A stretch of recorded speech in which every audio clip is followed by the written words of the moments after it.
أبولو بلوفيدير المصري رمز عملة النص جنيه. تعالوا بينا نشوف قصة التمثال المصري الأشهر على مستوى أوروبا. تبدأ القصة من الحملة الفرنسية الموجودة في مصر، واللي كان من ضمنها القنصل الفرنسي دورفتي، واللي كان بيقود القنصلية الفرنسية الموجودة في مصر. بالإضافة أن دورفتي كان على علاقة قوية بالوالي محمد علي باشا، واللي كان مقرب ليه لأنه كان المدرس الخاص لابنه إبراهيم. بالإضافة أن علاقته القوية بمحمد علي خليته ياخد إذن أن هو يبدأ ينقب عن الآثار. بالإضافة أن الحملة الفرنسية في مصر أنتجت واحد من القواميس أو من الكتب المعروفة عالميا باسم كتاب وصف مصر، واللي كان عبارة عن مجلدات بتشرح فيه كل التفاصيل الموجودة في مصر. واللي هنا قامت ثورة بعدها اللي هي ثورة القنصليات، واللي هو بيبدأ التفكير نحو تجارة الآثار في مصر. الفرنسيين انتهوا من إصدار أول موسوعة لوصف مصر، ولكن بتيجي سنة 1922 وهنا القنبلة الموقوتة اللي هتنفجر في العالم كله، وهو جان شامبليون هيبدأ يفك رموز حجر رشيد.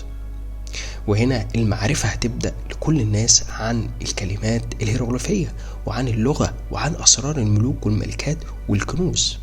وهنا دورفتي بيبدأ يعرض المجموعة بتاعته إن هو يبيعها في أوروبا، فيقوم هنا بشراء المجموعة الملك كارلو فيليشي من إيطاليا، واللي بتكون النواة الأولى لإنشاء متحف مدينة تورين.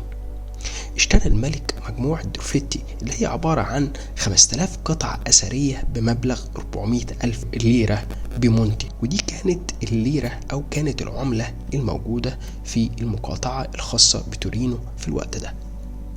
وكمان من ضمن المجموعة دي هو أشهر كتاب موجود في التاريخ المصري القديم، وهو كتاب الموتى اللي طوله حوالي 19 متر، واللي كان من ضمن مجموعة دورفتي.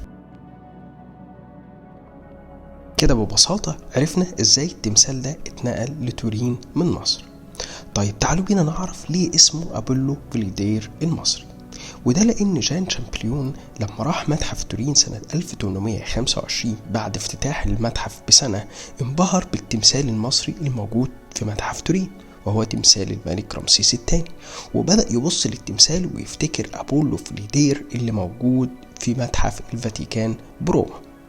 ومن هنا جاء التشبيه بين أبولو بلوفيدير اللي موجود في متحف الفاتيكان وبين أبولو بلوفيدير المصري وهو الملك رمسيس الثاني. الملك رمسيس الثاني الأقوى والأشهر في تاريخ مصر القديم بيظهر قدامنا الملك رمسيس الثاني جالس على كرسي العرش ومرتدي ملابس الاحتفال